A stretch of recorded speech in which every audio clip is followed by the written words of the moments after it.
This week I'm joined by Adom Getachew. She's the Neubauer Family Assistant Professor of Political Science at the University of Chicago, and she's the author of the brilliant book, Worldmaking After Empire, The Rise and Fall of Self-Determination. Now, I've asked my guests this quite a lot over the past few weeks, but like, how have the past 3 or 4 months been for you personally? What have you kept yourself occupied in? What have you also made of the political developments that we've seen as well? Yeah, I mean, it's been a very intense and crazy now 5 months. I still remember the last day that I went to an office and had a normal kind of day. But it's been a very jarring, disorienting couple of months. I mean, I think personally, I've been, myself and my partner have been fine. I have lots of family members who either work in essential services. So my mom, for instance, is a nursing assistant, and other family who work in the service sector. And so dealt a lot with unemployment and also then just anxiety about, say, my mom going to work in these times, and in a context obviously where the virus was spreading very rapidly. So that was, it's a weird experience, I think, to be, of course, one of a privileged group of people who can work from home, whose conditions of life were not that affected, but having people you love and care about affected by the virus in a variety of ways. So I think the first couple of months was around that. And then, of course, after the murder of George Floyd and Breonna Taylor, the kinds of uprisings that we saw starting in May and have continued sporadically into the summer in the US and around the world have just been incredible. I think when the lockdown started, my friends and I were just reeling from the defeat of Bernie Sanders and feeling very politically hopeless. And so this moment of politicization, of mobilization around the country, around the world, has been really inspiring. Yeah, I want to find out a bit more about you. So what got you into writing about empire and post-colonialism and topics such as that? Yeah, I think there's many different convergences. So I grew up in Ethiopia and Botswana, so I spent most of my childhood on the African continent. And I came to the United States just 1 month before September 11, 2001. And so 9/11, that was my second week of high school in America. And we lived in Arlington, Virginia, just miles from the Pentagon. So I think one kind of personal experience that drove me to be interested in questions of empire and the international order was just that my experience as an immigrant to this country, and that's the 20 years now I've lived in this country, has been characterized by a kind of resurgence of American imperialism and a new model of kind of global hegemony. And I was always interested in the place of America in the world and the place of the parts of the world that I'm from, and how they fit into a kind of a world order. So that was sort of, I think, the sort of personal impulse, I guess, more intellectually or in terms of education. When I first went to undergrad, I thought I was going to work at the UN. That was kind of my ambition, was to be a kind of international civil servant, to return to the African continent. And so there too, there was a kind of interest in, again, this question of especially Africa's relationship to the world. But that became increasingly less tied to a vision of working in international institutions, and instead more studying, especially this period of decolonization, when the African world, becomes an important actor in transforming and shifting and contributing to the world order. So that was sort of one impulse. And then I think in terms of when I got to grad school, I was very influenced by the work that had been done in political theory around thinking about empire and the history of political thought. And so one of the other ambitions of the book was to try and that work is largely focused on canonical thinkers, especially of the 18th and 19th century, and thinking through the ways in which the history and experience of empire shaped these canonical texts of political thought. So I wanted to tell the kind of story of the ideas from the perspective of the people who were empire's victims or the subjects of empire, and to take that story about empire and the history of political thought into the 20th century. So the book's called Worldmaking After Empire. What does the term world-making mean? I use the term world making in the book to describe what I take to be the internationalist ambitions of decolonization. And specifically, when we think about decolonization in the mid 20th century, we often tell a story about the transformation of a world of empires to a world of nation states. And in that story, anti-colonial characters, anti-imperialists, are cast in the role of nation builders. So they want independence of their nations from a particular empire, and then their kind of project is really a domestic one of national transformation. I trace a group of characters who are African, Caribbean, who think of empire as not as a problem of just one country ruling another country, but really an international structure of hierarchy, of racialization. And so they imagine that decolonization has to transform the world. It has to create the conditions in which something like national independence could actually be achieved. So this is what I call anti-colonial world making in the book, and it stems from as I was just saying, a perspective of what empire was, that also thinks empire was a world making project. And by that I mean it was a process of imperial expansion that integrated the world into one world, albeit in differentiated and hierarchical ways. And it was that world that empire made that anti-colonial nationalists were trying to transform.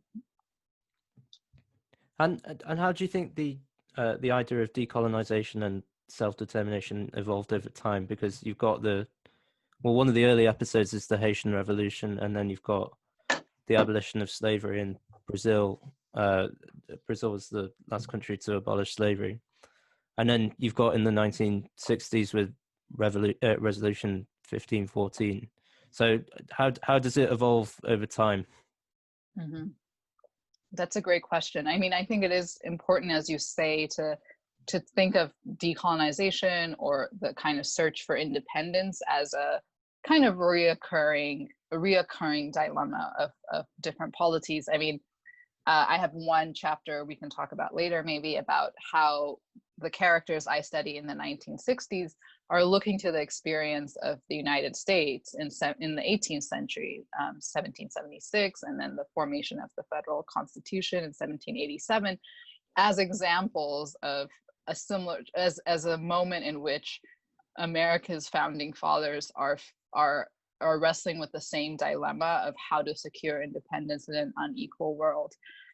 So on the one hand, I think, and actually I've been pushed a lot on this point by scholars of the 18th century, there is a reoccurring dilemma about how to create independence for yourself after being subject to an imperial power. You mentioned Haiti in 1804, and I think one really incredible, that's an incredible moment because, of course, it is the revolution that simultaneously overcomes slavery and colonialism. It also has a kind of real global imagination. It understands itself to have a universal ambition. For instance, early constitutions of the Haitian state involved processes for asylum and naturalization for any slaves that escaped from the Americas, any indigenous people that escaped from other parts of the Americas. So it was a kind of, had this ambition of a global project too. So one thing I would say about that is there is some continuity in the sense that all these moments are moments in which there's an aspiration for one nation or one polity to gain independence, but that aspiration for independence generates thinking about, well, what would the world have to look like in order for our particular polity or nation to be independent? So that the structure of that question is very similar to the structure of the question that my characters ask in the 1960s and 1970s. But of course, the character of the world order and then the form that they think those internationalist projects ought to take do differ in several respects. And I mean, institutional conditions like the UN, for instance, play a very pivotal role in how my characters think about what they're trying to achieve. I think one other thing I would say about the longer history of self-determination or decolonization is that the book starts with the League of Nations and World War I, and it starts there because a standard narrative about self-determination's emergence is that it's a central feature of the Wilsonian vision of a liberal international order, and it's even though in that moment it was only partially realized that this would be the vision that anti-colonial nationalists pick up after World War II. And one of the things I try to show is that that moment under the Wilsonian vision is one that's deeply embedded in the structure of empire itself, that kind of is a racialized vision of what self-determination might mean.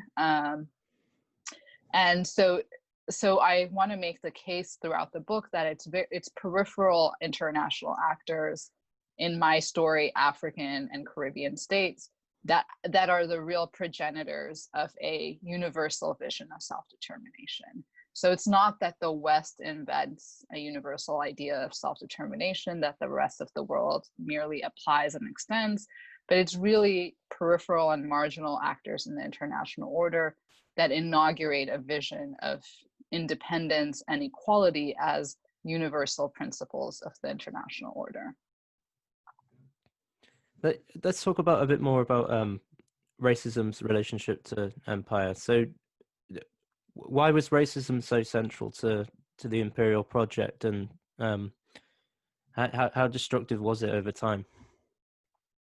I mean, that's a big and complicated question. I tell one particular slice of that story, so I'll just repeat that story here. I think, let me back up. One of the people I write about is Eric Williams, who writes a really important book, Capitalism and Slavery, and it's published in 1944, was his dissertation at Oxford. And he makes this claim in the course of that book that slavery was not born of racism. In fact, it was the other way around. It was the experience of the transatlantic slave trade, and that birthed a modern form of slavery.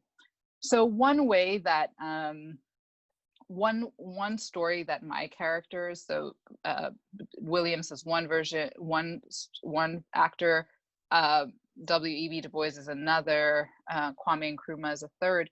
For the three of them, there is this longer story that they want to tell, that in fact, the very birth of the modern world, beginning with the colonization of the Americas and the inauguration of a racialized form of chattel slavery, from the very beginning creates a racialized world order, right? Especially one in which African subjects are deeply associated with unfree forms of labor. And slavery is the paradigmatic instance of that chattel slavery, but this continues and persists even into the late 19th and 20th century. So these Williams, Du Bois, George Padmore, Trinidadian scholar and activist, make a very strong point about a deep continuity between later forms of imperial expansion in Africa after slavery has been abolished and the experience of slavery. And that continuity, they argue, is about the persistence of a search for Black labor and the exploitation of Black labor. So that's one story of continuity, is the story of the world's hunger, for lack of a better word, for Black labor. I think there's,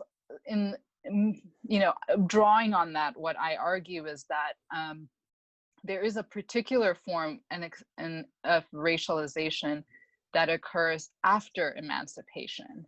So you described how from 1804 in Haiti to 1888 in Brazil, there's a story of progressive emancipations where chattel slavery is eventually ended in the Americas.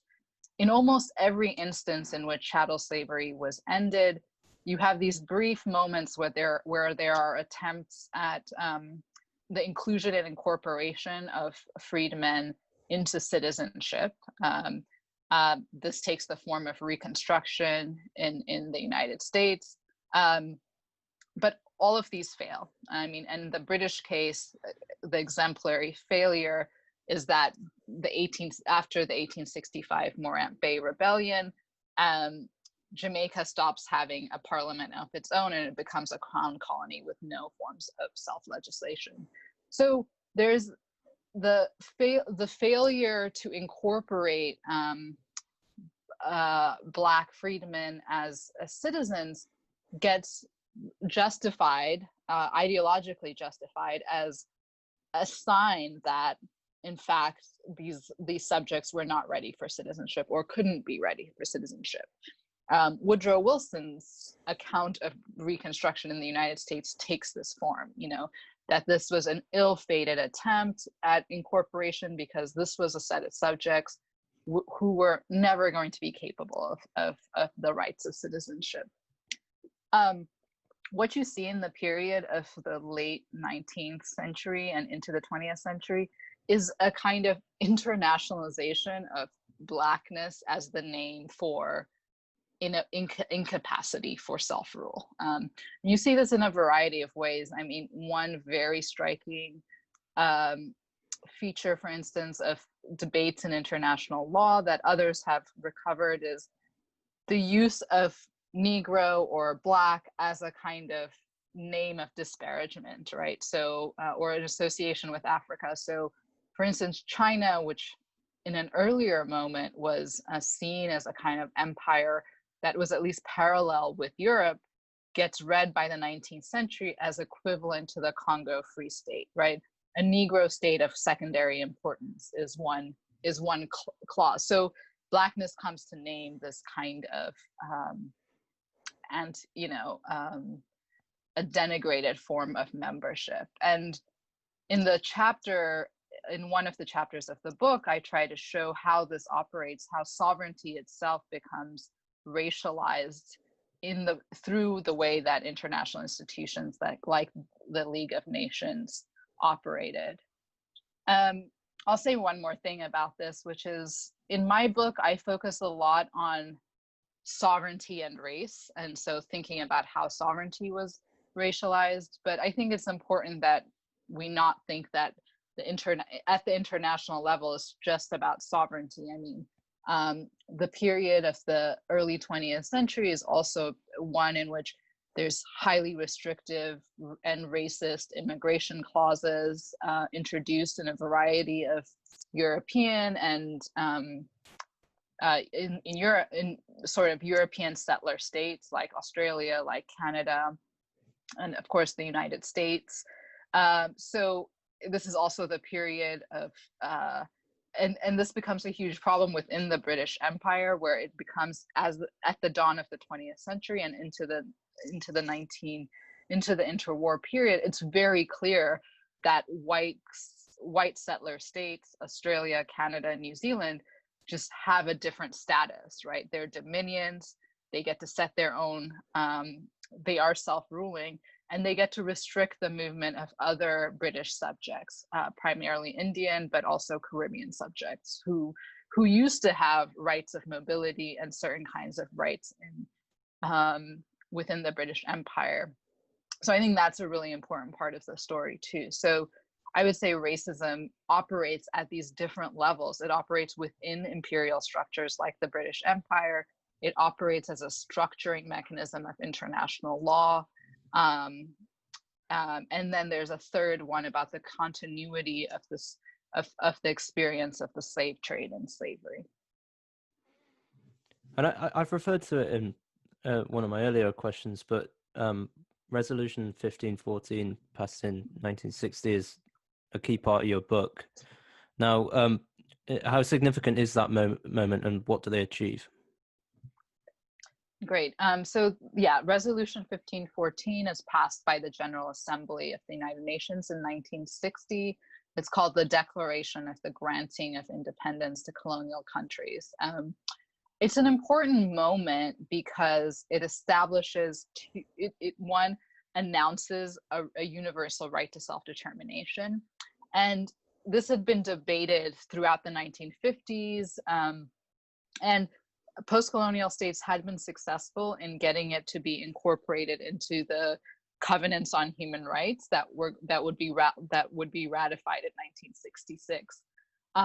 But there's a big difference between the language of the covenants, which still has a language which still suggests that self-determination will be gradually realized over time, and which aligns itself with the UN Charter, where there's very little commitment or no commitment really around a right to self-determination.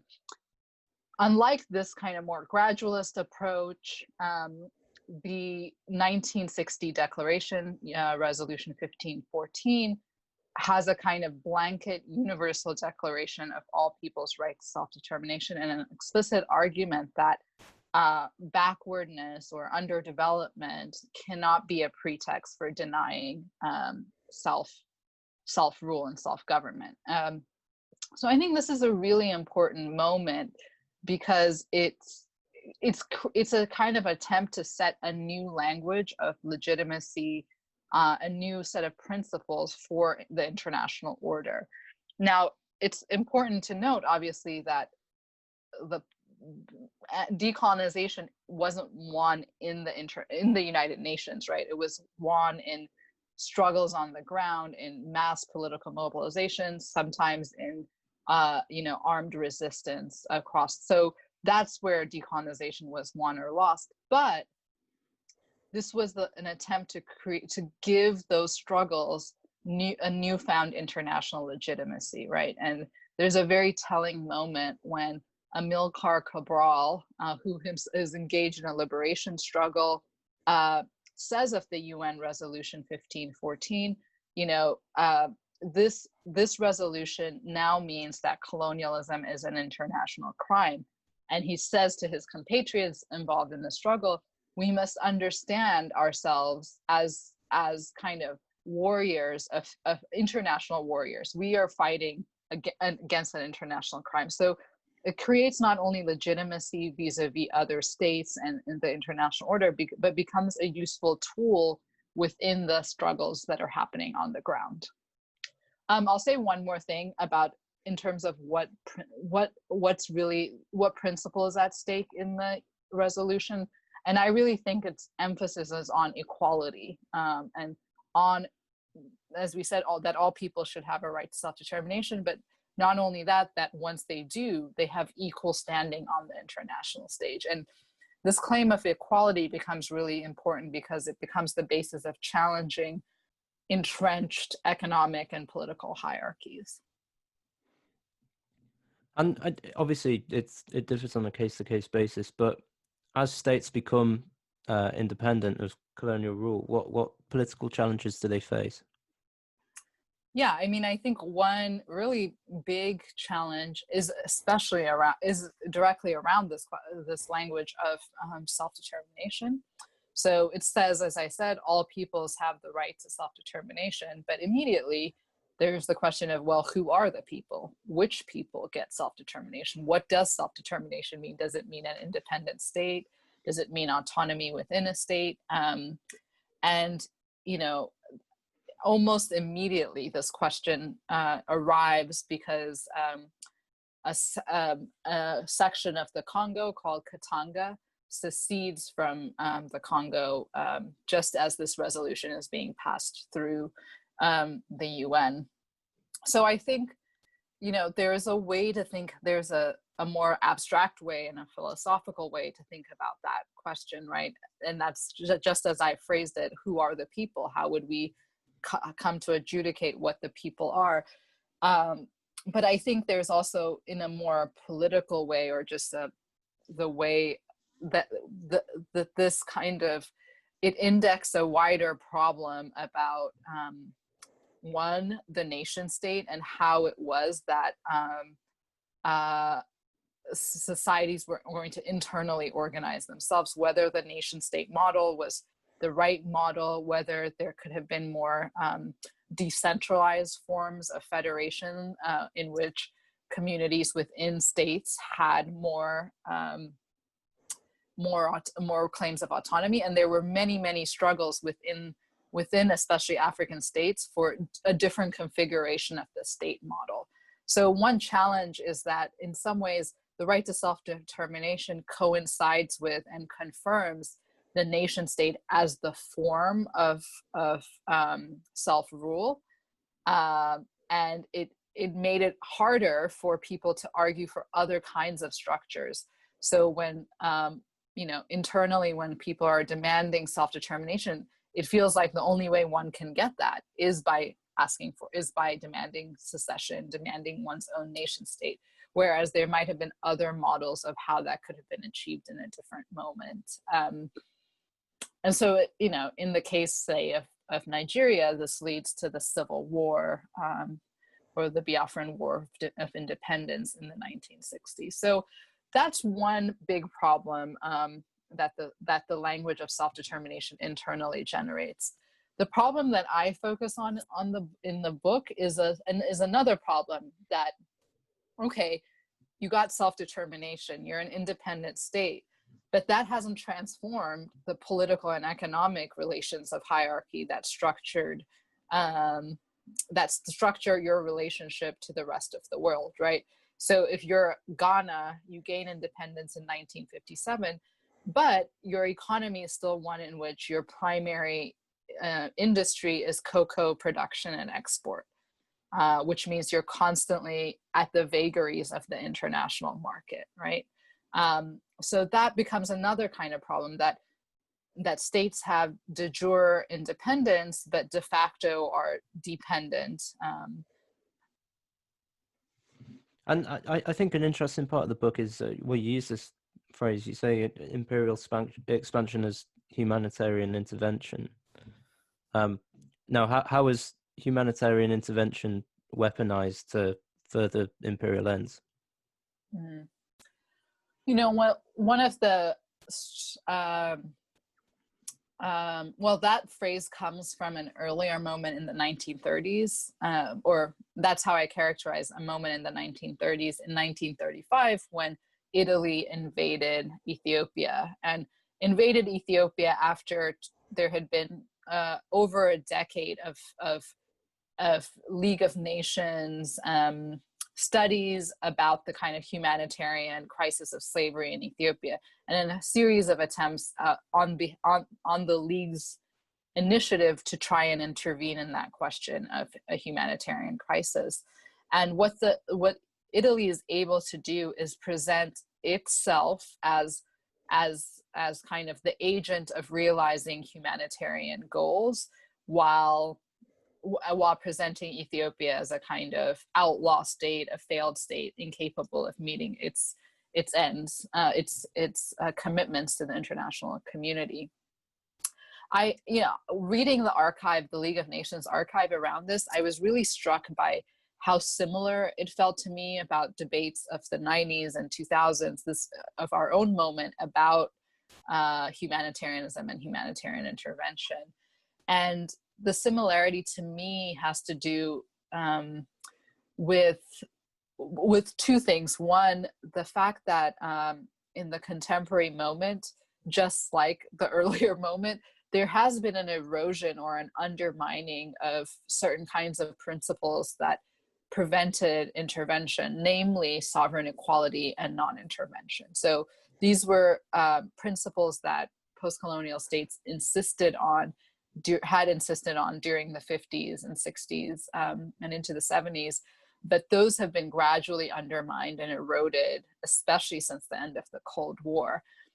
So there's less constraints, or we can say powerful states feel less constrained, especially the United States, by international law and international institutions.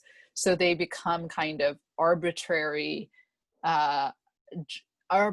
judges of where there is a humanitarian harm that requires intervention, to what form that intervention should take, et cetera. And 3, they don't have to deal with the consequences of their actions, right?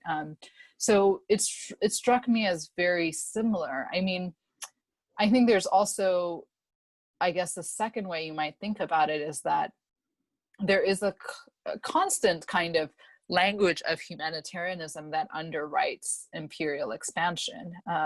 So if you read something like the Berlin Conference Act of 1885, which sort of organized the scramble for Africa, it involves humanitarian commitments to end the slave trade, to prevent the sale of weapons, to kind of have a moral mission, a civilizing mission of some kind. So there is a way that certain humanitarianism is kind of a reoccurring trope, let's say, of imperialism. Now, I think I want to say that this doesn't, of course, mean that there aren't humanitarian crises in the world, and that there aren't situations that may call for international response, right? But the question always is, well, what kind of response, and who gets to decide what those responses are, and whether there are ways of thinking about those responses that don't reinforce, the kind of arbitrary exercise of power by the most powerful actors in the world. And I'm interested to hear how you think imperialism still shapes the international order today. Well, I think, there's a variety of ways to talk about this question, right? One, just a very institutional way would be to think about how the international institutions that, are organized. We have a United Nations with 5 countries with veto power, right? Why those 5 countries? Or a World Bank, an IMF, where European states and the United States have a dominant role, even though, say, most of what the World Bank is doing is happening in the global South, right? So this is just about the very arrangements, the institutional arrangements of the international order, are structured around hierarchical membership. So the kind of claim of sovereign equality, the idea that one state, one vote, we're all equal participants in constituting the international order, was never fully realized, right? And these entrenched hierarchies are an example of that. I think more materially and economically, we might say 2 things. One, this is a claim being made by a variety of demands for reparations, especially by the Caribbean community, is centuries of economic exploitation and colonialism have created societies in the global South that are poor, underdeveloped, heavily indebted, right? So that the structure of the global economy continues to build on a history of colonialism, continues to exacerbate the conditions of the current period. And so, so that's, I say there's 2 points there, because one is a claim about how the historical period of colonialism structured the world in such a way that undermines these societies. And then a second claim that the current conditions of the international order emerge directly out of that historical condition. So I think that's also another way we might think about the legacies of empire for the contemporary moment. I'll ask you two more questions. So the first one is about there's calls to decolonize curriculums, and especially in subjects such as international relations, which tends to have a canon. Now, how would you like to see that played out? Who would you like to be seen to be included? And yeah, what advice would you have for scholars who want to decolonize? Yeah, one piece of advice, I guess, would be,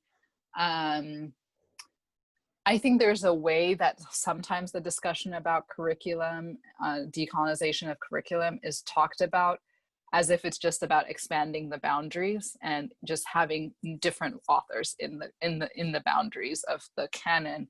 And I want to just note that that's exactly how the standard history of decolonization is also told, right? That there would just be like, all we would need to do is expand the boundaries to include these new nation states, and then we're good.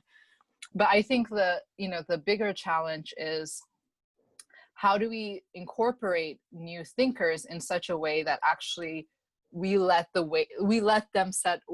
contribute to how we understand what the conversation is itself, right? So it's not that we assign, say, I don't know, Eric Williams as a kind of someone who gives us a certain kind of insight, but what would it be? What would it mean if we rethought international relations or whatever subject from the premises of this set of thinkers, from the premises of this set of traditions, so that we start, for instance, a history of international relations thought from 1492, right? Like that becomes the moment that inaugurates something like modern international relations, right? So I think that's what I'm trying to call attention to, just that decolonization might require not just incorporation, but a transformation of the kinds of questions we ask. I would say a second thing, I think it's important to also recognize that, the set of figures, anti-colonial figures or figures of outside of the West, are in conversation with each other, right? There's a tradition to be reconstructed, a conversation to be understood, to be happening between a set of figures. So it's also important not to just pick out a certain set of people and then plot them into some other kind of formed canon, right? But to understand the contexts and conditions in which they made their arguments, to whom they thought they were responding to or in conversation with. And I'll finish with this one. What impact do you want your book to have in the long term? That's well, I feel like being an author means just letting your book go out in the world and letting people see what they do with it. It's been a year since the book came out, so I feel like I've already learned a lot from people's various responses to it and questions. So I don't think of my book as something that's like definitive, right? Like the definitive text. I hope it is a spur for conversation, and that it is that in kind of conversation with it and critique of it and challenge of it, like we will be able to push the conversation further about what decolonization was, what it required, and what it meant, and what it might mean for us in this moment too.